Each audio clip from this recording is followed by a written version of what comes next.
Hey, what's happening, guys? Anthony here with the Silver Screen Analysis, and it is here. Justice League is in theaters this weekend. I have digested my thoughts on the ride home, and I'm ready to talk about it.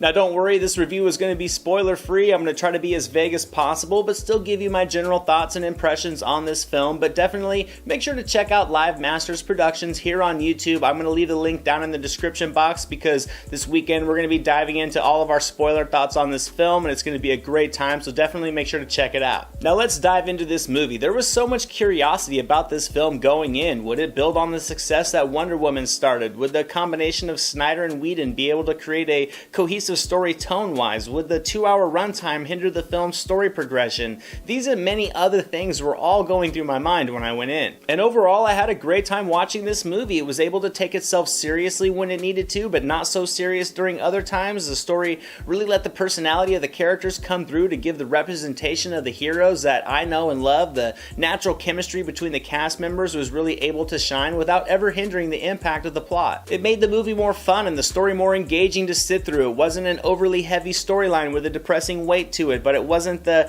super kid-friendly Marvel formula either. The story was really able to ride that line right down the middle. Now, you can definitely tell which scenes are from Whedon, and you can see where Snyder was going with his tone, but I still thought there was a nice continuity between them. The tone of the film was pretty steady throughout, and it kept me invested. Now, it wasn't a perfect story. Personally, I would have liked maybe another 20 minutes or so of the film to kind of stitch a couple things together, but there was still more than enough substance here to create a great superhero adventure, in my opinion. The story does bounce around a lot in the first act, but it really does settle into the main plot once all the introductions are made, and it does weave an effective plotline with what I thought was a solid villain. That's not to say that that angle of the story probably couldn't have been done better, but there was still more than enough to invest in, and I thought there was some great doses of action mixed in with all the plot building to keep everything moving forward. Now let's get into the performances. I thought everybody did a great job, and despite the seriousness of the situations, you can just kind of feel a stronger energy among the cast that I thought translated very well on screen. They all delivered the humor perfectly for the given situations, and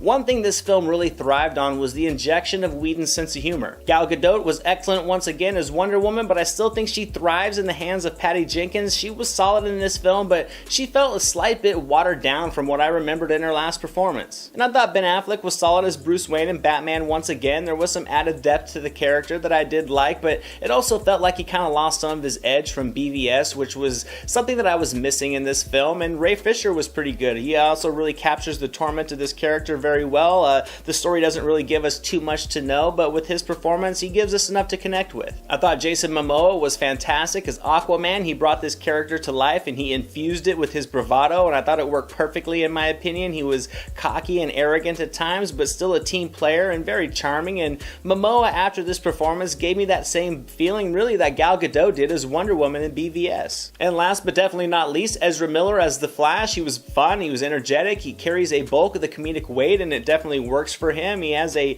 real charming delivery that sells the moments, but I will say he kind of feels a lot like Justin Long. That's not a deal breaker at all, that's just my observation, and it never really hindered his ability to convey a comical scenario with full amusement. And I think the entire cast meshed together extremely well. There was so much going on in this movie, but it really managed to keep from feeling choppy and fragmented, and with all the reshoots and production changes, this still turned out to be a very entertaining comic book movie. It wasn't perfect, but I had a great time watching it, and I'm really interested to see what kind of material is going to come out on the Blu-ray. I thought the action set pieces were all awesome. They had me up in my seat. It didn't have that same level of classic fight sequence that BVS had with Batman in the warehouse, but there are some great sequences that are very climactic and rewarding. They're beautifully crafted, that really showcase all the heroes in action that were just awesome to see on the big screen. So I think I'm going to leave it at that, as to not say too much and reveal any spoilers. I had a blast watching this movie, and I'm going to give Justice League 85% on the entertainment meter. I really like what they did with the characters. There was some slight tweaks here and there that really paid off, and